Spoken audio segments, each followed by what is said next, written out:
Muy buenos días amigos, un día más, un nuevo programa más aquí en El Espía del Telón.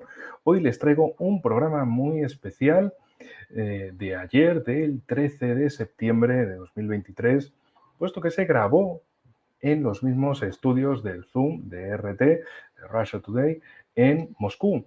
Y es que, bueno, los participantes veníamos de ver,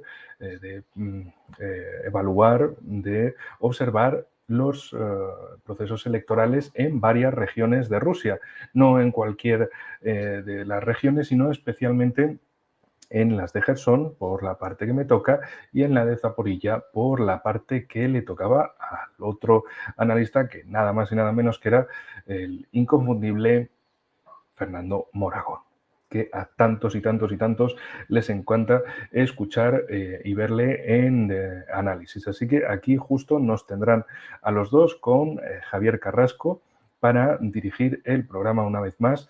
Así que bueno, lo más importante de esto es básicamente darles esta presentación de que hoy el programa, este primer programa de los diferentes que voy a hacer a este respecto, bueno, vamos a hacer, ya lo irán viendo. Este se lo dejo como forma, digamos, de entrar en la cuestión de lo que estuvimos haciendo, de lo que fuimos viendo, de todos aquellos días pasados. Así que, bueno, no hubo programa en más de 2 semanas, pero era por una buena razón, ya que se estaba preparando precisamente el viaje. Y como me gusta más hablar de resultados que de procesos, pues aquí tienen ya el resultado, un resultado que toca hablar de los procesos que ya se hicieron, toca hablar de lo que ya se hizo, no de promesas sobre lo que está por hacer o no, que eso lo detesto profundamente. Me gusta que cuando se hable de resultados. Y en este caso, pues han sido varios días entre precisamente el 8 y 10 de septiembre, fechas en las que se realizaron las diferentes elecciones locales para diputados, entre comillas, de las comarcas, de las provincias y de las dumas provinciales, no solo de Donetsk, Lugansk, Zaporilla y Gerson, sino también de otras muchas regiones de Rusia. En fin, con esto no me enrollo más, simplemente esto como presentación inicial. Y ahora, estimados amigos, les dejo con el programa del Zoom de RT. Nos vemos luego en próximos programas, siempre más, siempre mejor. Y se viene muchísimo más, así que estén atentos y no se olviden, si desean, pues como siempre, lo que dicen muchos otros, de suscribirse, denle a me gusta, denle a comentarios, que eso, bueno, prefiero no decirlo porque entiendo que todos los que estáis aquí, pues si queréis le dais a me gusta, hacéis un comentario, ya sabéis cómo va esto, como comentarios educados siempre los dejaré y con gusto los responderé en la medida del tiempo. Los que no se irán fuera a la papelera. Por lo demás, pues siempre agradezco todo el apoyo al canal en cada vídeo. Se nota y que vamos creciendo, ya hemos superado los 2000 suscriptores en YouTube.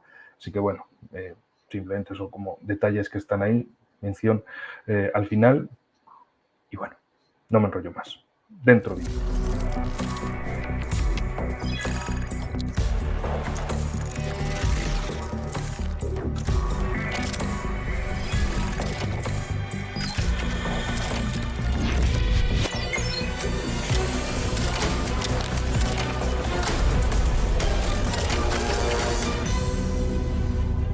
Mientras que la clave europea ensalza los valores democráticos de Ucrania, como hemos podido escuchar a la señora von der Leyen en el discurso del Estado de la Unión, pese a que estos son los mismos valores que no les permiten todavía entrar en la Unión Europea y para los que además tampoco se pueden celebrar elecciones en su territorio, pues resulta que hay otros con valentía, coraje, que ejercen ese derecho a votar. Las elecciones en las 4 nuevas regiones rusas nos dejan claro que ninguna amenaza, ningún ataque con drones o ningún bombardeo va a socavar las ansias de libertad de sus gentes.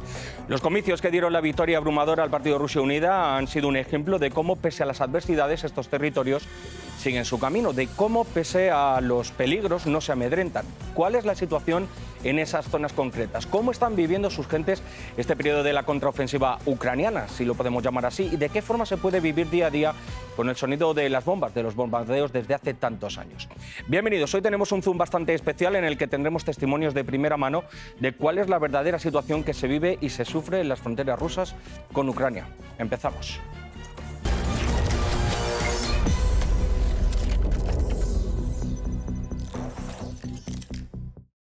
En Gerson, Lugansk, Donetsk y Zaporozhye se han celebrado elecciones. Zelensky les veta a los ucranianos el derecho de poder ir a las parlamentarias este otoño y a las presidenciales el año que viene. Bueno, pues bien, ahora Zelensky parece que dice que lo permitiría si fuera necesario. Pero, oiga, ¿quién le debe decir si es necesario o no al presidente de Ucrania?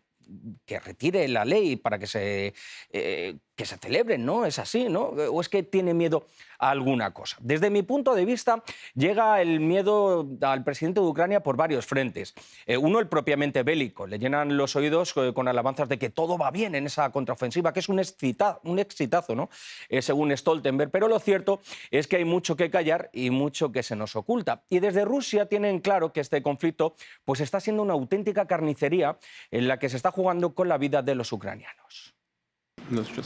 Desde el inicio de la contraofensiva, las bajas ascienden a 71.500 y, según dicen, quieren conseguir resultados a cualquier precio. A veces da la impresión de que a aquellos que lanzan a la contraofensiva no los consideran de los suyos. Es como si no fuera su gente. Me lo cuentan los comandantes desde el campo de batalla. Es asombroso. Bueno, otro de los miedos procede de que aquellos que siempre se han mostrado o dicen que se han mostrado al lado de Ucrania parece que ya no lo están tanto. Zelensky sabe que las elecciones en Estados Unidos pueden marcar un antes y un después, de la misma manera que en el apoyo incondicional que dicen los europeos parece que se empiezan a divisar algunas grietas. Así que el presidente ucraniano avisa a navegantes para que no sufran una vergüenza más en su larga lista de decepciones y de fracasos. Escuchen. La gente no perdonará a sus líderes si pierden a Ucrania. ¿Quieren repetir lo que pasó en Afganistán? Bueno, y ante esto parece que ahora el discurso está cambiando, por lo menos de la parte de aquellos que han tomado el timón de las operaciones en Ucrania definitivamente. Bueno, una vez, eso sí que parece que el Reino Unido ya no da tantas señales de vida después de la salida de Wallace, ¿no? Pues es papá Estados Unidos quien debe tomar esas decisiones. Y en Washington saben que Ucrania pues ahora mismo les sobra y dejan caer, como quien no quiere la cosa, que puede que esté llegando el momento de unas negociaciones. Sí, como han escuchado, amigos, unas negociaciones, pero para eso se deben dar algunas condiciones que, si me lo permiten decirlo, son de perogrullo. Yo, de todas maneras, me pregunto por qué es Estados Unidos quien debe decidir cuándo se negocia. ¿Por qué no toman esa decisión los propios ucranianos? En cuanto a las negociaciones, hacen falta dos para bailar un tango. Hasta ahora no vemos ningún indicio de que Vladimir Putin esté interesado en una diplomacia constructiva. Si lo estuviera, creo que los ucranianos serían los primeros en comprometerse y nosotros los apoyaríamos. Si Estados Unidos considera que Ucrania está lista para negociar, entonces que cancele el decreto del presidente de Ucrania que prohíbe llevar a cabo negociaciones. Blinken dice que están listos. Bueno, para empezar, que cancelen dicho decreto sería el primer paso. Si su deseo de lograr algo por medio de conversaciones es sincero, entonces que lo hagan. ¿Por qué tiene que decirlo Blinken? Que lo digan los ucranianos, que cancelen el decreto. Bueno, antes de hablar con mis invitados de hoy, como siempre, les sugiero que se suscriban a nuestro canal de Telegram, ya saben cuáles son, y ya saben que también pueden encontrar mucho contenido, estamos muy activos y nos pueden dejar sus comentarios. Además, no se olviden de suscribirse a nuestra página de contacto, donde van a poder ver la reproducción de todos nuestros programas. Y ahora, como les decía al principio, vamos con un diálogo muy especial aquí en el estudio para hablar de estas elecciones, de Ucrania y del futuro del conflicto.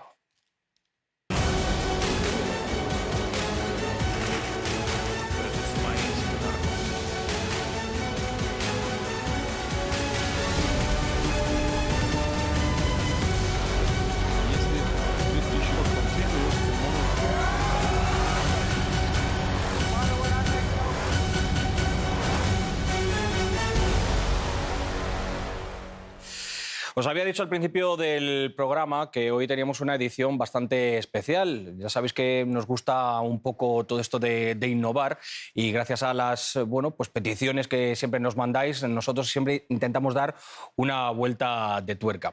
Y una vuelta de tuerca también a dar voz a gente a la que se le intenta callar o la que se le intenta poner muchos obstáculos en esta labor que han ejercido como observadores electorales. Tengo el placer de poder hablar aquí en el estudio con Enrique Refollo, analista especializado en geopolítica de conflictos. Enrique, bienvenido. Mucho gusto de estar aquí una vez Y más. con Fernando Moragón, analista político y presidente del Observatorio Hispano-Ruso de Eurasia. Fernando, ¿qué tal? Encantado de estar aquí y como siempre es un placer. Y más con el buen tiempo que tenéis. Bueno, estamos con esto que lo llaman un pequeño el veranillo de San Miguel, ¿no? Sí. Aquí disfrutando en Moscú. Bueno, decía que se ponen muchísimos obstáculos a la hora de realizar esta labor que habéis llevado. Yo no sé, supongo que ha sido un poco... Daros primero las gracias por estar aquí, porque habrá sido un poco odisea llegar hasta los destinos que os ha tocado. Creo que tú has estado en Jersón, Enrique, cuéntame. Sí, en el caso de los dos fuimos directamente, salimos de un aeropuerto especial de la zona de Moscú y nos llevaron directamente a Simferópol, a otro aeropuerto especial. Vamos, básicamente era un transporte militar para garantizar la seguridad de todos. No hay aviones civiles que hagan esa ruta, entonces teníamos que ir en un avión especial. Básicamente, si hubiéramos ido en tren, hubieran sido 30 horas de tren. Entonces, logísticamente era imposible y en 3 horas de avión llegamos rápidamente a Simferópol y ya en Simferópol un grupo se fue a Jersón, el mío, y el de Fernando se fue a Zaporilla. Zaporilla, que hemos tenido noticias, los drones que siguen cayendo los ataques. Yo no sé cómo os habéis encontrado a las personas que han participado de estas votaciones, si estaban asustadas, si los habéis visto, como se suele decir, echados para adelante en cuanto a la participación, el estado de ánimo, porque son gente que lleva sufriendo durante muchos años ataques, acosos y amenazas. Fernando. No, por suerte, nada más cruzar, digamos, la frontera entre regiones o entre Oblast y tal, de Crimea hacia Zaporilla, lo primero que notamos, o que noté, por ejemplo, es un cambio radical, en el sentido de que las carreteras eran nuevas. Es decir, incluso también, bueno, han tenido más tiempo en Crimea, todas las carreteras por las que pasamos eran nuevas. Yo tuve la ocasión, hace muchos años, de estar en la Crimea ucraniana y aquello era un desastre. Quiero decir, no se había invertido una sola hryvnia en 30 años. Vamos. Y lo primero que notas es eso, es que está todo, en Simferópol y tal, está todo espléndido. En cuanto al tema de seguridad, habéis temido un poco, porque hemos visto que ha habido ataques, se han intentado boicotear las elecciones, que no se votara de una manera más o menos normal, e incluso ha habido algunos desperfectos, no solo materiales, sino también personales, Enrique. En el caso para los observadores teníamos una patrulla militar con nosotros, una guardia especial, vehículos especiales, vehículos blindados, precisamente para llevarnos a todos los lugares con seguridad, y una vez allí los militares simplemente estaban con nosotros, pero sin dar instrucciones de tenéis que hacer esto, tenéis que decir lo otro, sino simplemente para asegurarse de que no hubiera intromisiones, ataques, de que también por parte de los observadores nadie dijera, oye, me voy a dar un paseo por ahí. No, nadie se va a dar ningún paseo, porque precisamente no se va a romper la unidad del grupo. Claro, porque no sabes lo que puede suceder. Todo se preveía que iba a haber algún tipo de sabotaje ucraniano, algún intento por tirotear a un colegio electoral o bueno, por cualquier cosa que fuera, o incluso que hubiera una alerta de vienen drones, viene ataque ucraniano, viene aquí en Moscú últimamente estamos teniendo esas alertas y sobre todo mucho cuidado en la vuelta, seguro que toda la seguridad, pero en los aeropuertos ya sabéis lo que está sucediendo. Bueno, pues últimamente, ¿cómo te has encontrado tú a la gente de ánimo, Fernando? En principio, muy tranquila. Es decir, tú ibas por la calle andando, por ejemplo, Porque, por ejemplo, allí sí se han podido celebrar estas elecciones y, en cambio, Ucrania, que dice que están en guerra, dice que no. Bueno, si fuera necesario, dice Zelensky. Bueno, a ver, Zelensky ha dicho una cosa muy clara. Ha dicho, hombre, esto, en fin, ¿para qué vamos a hacer elecciones? Estamos en guerra y tal. Entonces, bueno, vamos a ver. Todo es negociable. Si me dan 5.000 millones de dólares, yo las organizo. Show me the money, ¿no? Enséñame el dinero, ¿no? Sí, a ver, poniendo caja. No, básicamente, si me quieres, yo te quiero, pero págame primero, como decía aquella canción. Y en este caso, ¿no? Básicamente lo que le dijo, sí, ¿queréis elecciones? Pues las pagáis, como todo, pasen por caja. Y, en fin, aquí en este caso Rusia no solo ha hecho, obvio, elecciones en Donetsk, Lugansk, Jersón y Zaporilla, también ha habido en otras muchas regiones de Rusia, ha sido una serie de elecciones, y también, digamos, ha quedado un continuará. Ha quedado que las siguientes van a ser las presidenciales. Y esto hay que ponerlo también en un contexto histórico. Está el referéndum del año pasado, de finales de septiembre del 22. Están estas primeras elecciones, tanto para elegir cargos regionales como enviados para la Duma. Y en marzo serán las presidenciales, que también estas 4 nuevas regiones podrán ya están dentro de esta legalidad de este marco político de la ilegal de Rusia. Decías que se habías encontrado bien de ánimo a toda la gente. Sí. El que no sé si están tan animados al ver cómo avanza la contraofensiva es Stoltenberg, que parece que está dorando la píldora. Hay que empezar por decir que la famosa contraofensiva ucraniana es un absoluto desastre. Esto lo reconoce ya hasta el mismísimo Pentágono. Es decir, no han avanzado más que escasos kilómetros en la línea de Zaporizhia. Ni siquiera han llegado a poder atacar directamente la primera línea. Es decir, están en la zona gris y, el famoso Robotino se han tirado 3 meses para tomar ojo, con todo el respeto, pero una aldea de 6 calles y que antes de la guerra tenía 850 habitantes. Esto da una idea del gran éxito que han tenido.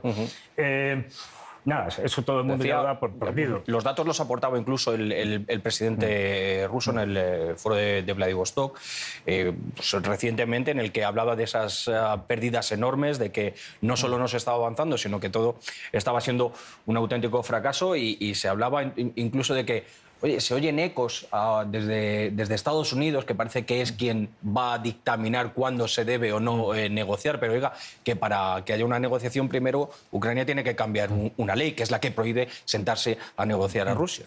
Sí, y que por otro lado, para Estados Unidos 2024, Horizonte 2024, tienen las presidenciales, y lo que ha quedado claro para ellos... Buen título para un programa, si lo tenemos seguramente lo vaya a poner. Pues cuando quieras, con gusto estaremos ahí como siempre.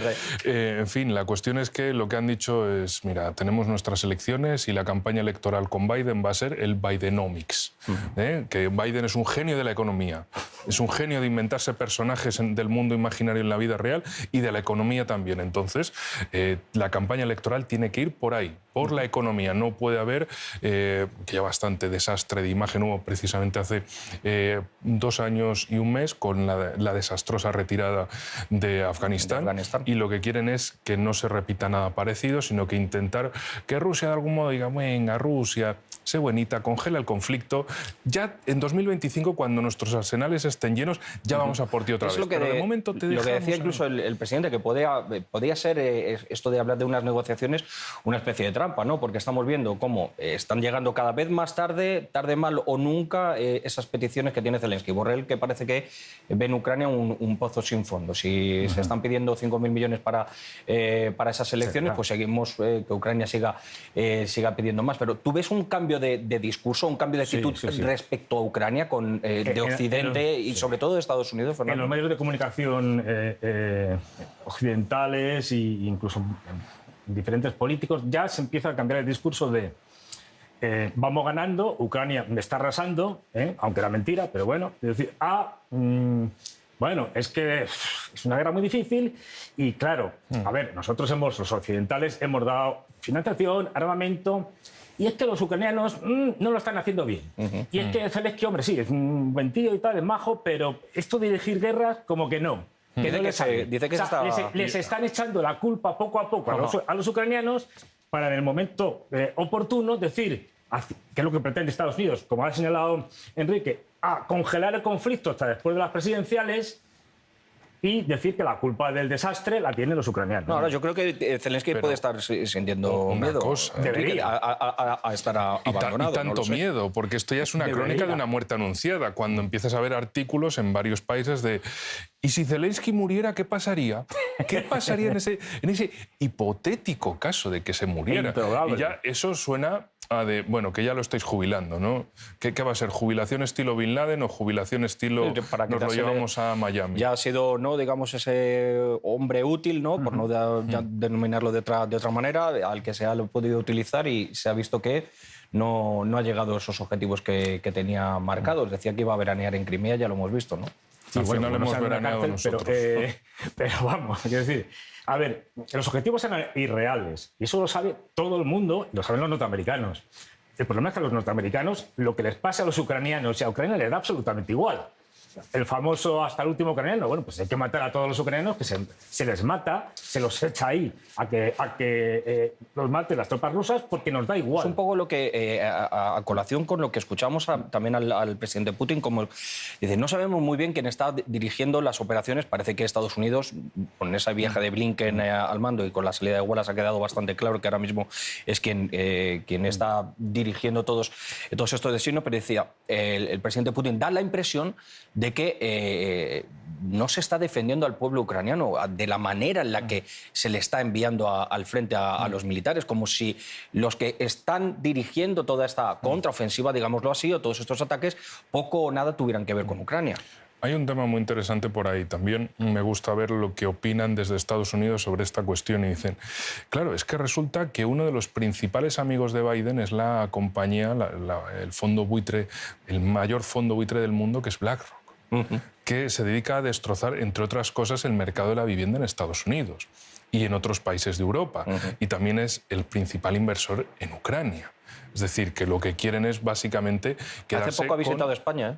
Sí, ya, se sabe. Sí. Estábamos todos temblando, pero bueno. Eso. Entonces, la cuestión aquí es que, claro, ese contubernio entre el mundo financiero, el mundo de los fondos buitre como BlackRock y la política de la Casa Blanca, esas puertas giratorias que hay ahí, que eso lo mencionan en Estados Unidos porque dicen, es que esto es un problema para nosotros. Es que resulta que tenemos un país con un gobierno que se dedica a sacarnos al contribuyente todos los dineros posibles, se dedica a mandar ese dinero a Ucrania. Nadie dice, oigan, ¿queréis mandar este dinero a Ucrania? Podemos votarlo, podemos no votarlo, sino le sacan dinero al contribuyente y dicen, ahora vamos a ir a esta guerra, ahora vamos a meternos con este país. Y luego, ¿cómo está el mismo Estados Unidos? El propio Estados Unidos y algunos países de Europa que ya les está empezando a picar o no hacer tantas cosquillas todo esto de la contraofensiva, el intentar dar fondos y más fondos. Algunos bancos incluso han dicho, cuidado, si no nos sacan de la lista negra, por ejemplo, Ucrania, algunos bancos europeos, nosotros no vamos a seguir dando todos los millones que ellos quieran. Bueno, completando primero una cosa que decía Enrique, es que no olvidemos además que BlackRock ha sido el encargado por Zelensky de la labor de, entre comillas, reconstrucción de Ucrania. Le hace saqueo de lo que quede. Corrupción. Es decir, saqueo de lo que quede una vez que termine la guerra. Y por eso precisamente en Estados Unidos están interesados, por un lado, por el lado militar, en parar la guerra y reforzar sus arsenales, y por el otro en decir, oiga, que es que los accionistas nos están diciendo que paren esto, que hay que pillar cacho, que si no, que vamos a quedarnos con unas ruinas. Y esto en una idea de, por ejemplo, como estuvimos en Crimea, en Sebastopol, en el asedio de 1854-55, de la famosa guerra de Crimea, después de 11 meses de combates, de invasión anglo-francesa, los rusos se retiraron y arrasaron la ciudad, arrasaron Sebastopol.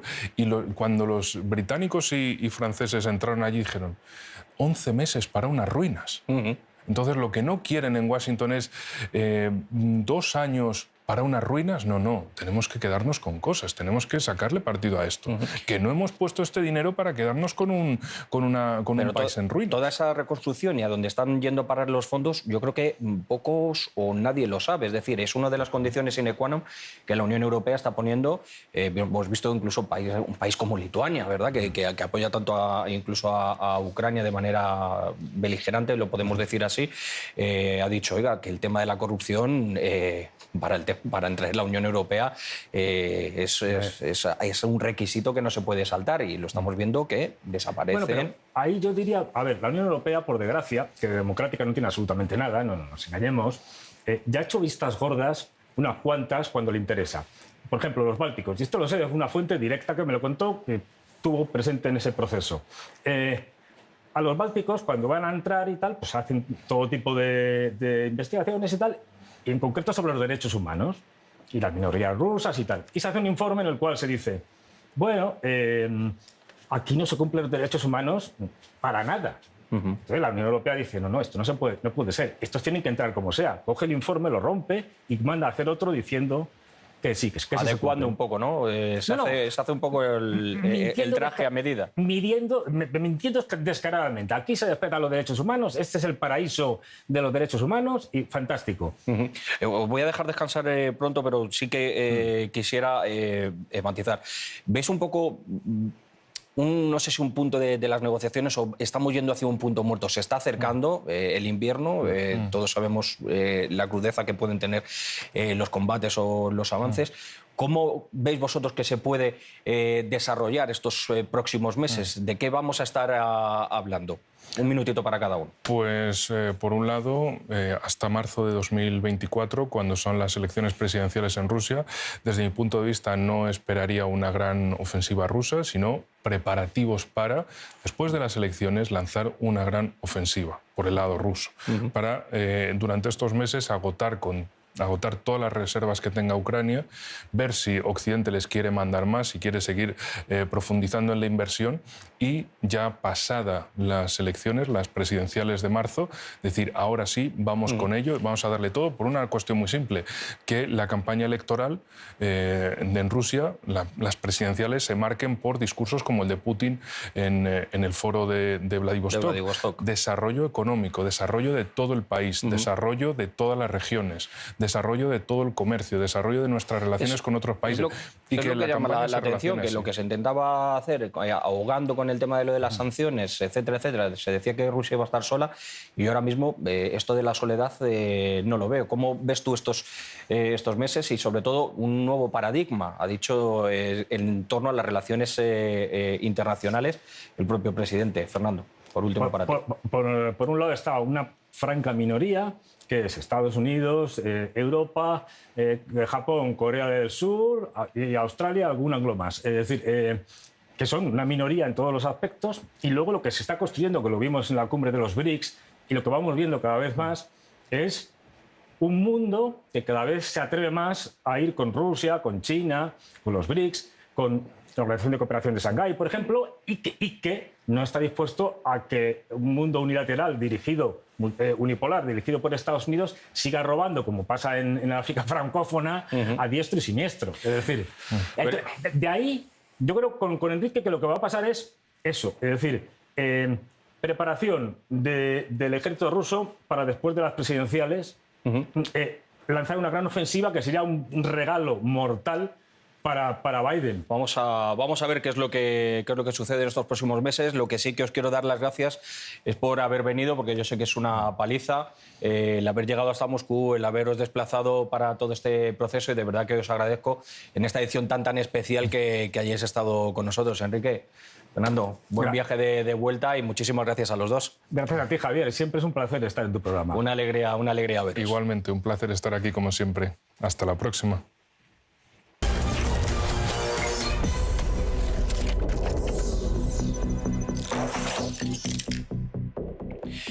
Termino el programa de hoy, en primer lugar, quitándome el sombrero ante la entereza, la personalidad, la fuerza y también la valentía de las gentes que viven en esas regiones, en Donbass, de todas esas gentes, de todos esos territorios que siguen sufriendo el azote de una guerra que no empezó hace poco más de un año, como muchos dicen, sino que viene desde mucho más atrás, y ellos lo saben perfectamente. Y también, pues, dedicar un mensaje especial a todos aquellos que han acudido a supervisar ese proceso electoral, tanto como Enrique, como Fernando, como muchos otros, que han llegado desde diferentes partes del mundo, España, Venezuela, muchos países, para dar voz a lo que se ha producido, que no es más que un proceso democrático. Una oda, yo creo que se puede decir así, a la libertad o un canto a la esperanza. Todavía queda mucho camino por recorrer para que podamos hablar de una paz o unas negociaciones o un clima de relativa tranquilidad.